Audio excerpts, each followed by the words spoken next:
خبر شامل کرتے ہیں ہمارے JN نیوز کے deputy bureau chief Khadim Hussain کی رپورٹ کے مطابق AC علی پور اور سوشل ویلفیئر آفیسر کی زیر نگرانی 1000 مستحق لوگوں میں راشن تقسیم۔ حیات فاؤنڈیشن کی طرف سے تحصیل علی پور کی تنظیموں کے ساتھ مل کر علاقے کے مستحق لوگوں میں راشن تقسیم کیا گیا۔ اس موقع پر خانگڑھ ڈوما ڈیولپمنٹ آرگنائزیشن کے صدر محمد ایاز قادر نے اپنے علاقے کے مسائل بیان کیے۔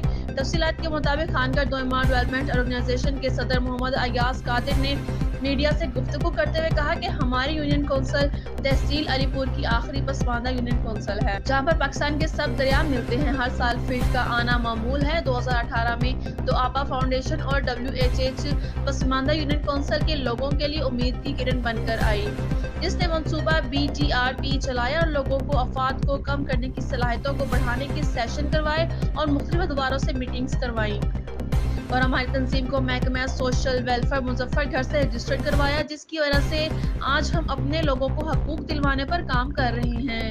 انشاءاللہ لوگوں کو حقوق دلوانے کے لیے ہر ادارے میں جا کر ان کے ساتھ مل کر حقوق دلوائیں گے۔ اس موقع پر AC صاحب نے خانگڑھ کے لیے مزید 50 ٹوکن دینے کی ہدایت کی اور محمد ایاز قادر صدر خانگڑھ ڈوما ڈیولپمنٹ آرگنائزیشن نے دعوت نامے کی پیش اور ووکیشنل سینٹر دفتر کا افتتاح کرنے کی ریکویسٹ کی۔ AC صاحب نے کہا انشاءاللہ رمضان مبارک کے بعد آئیں گے۔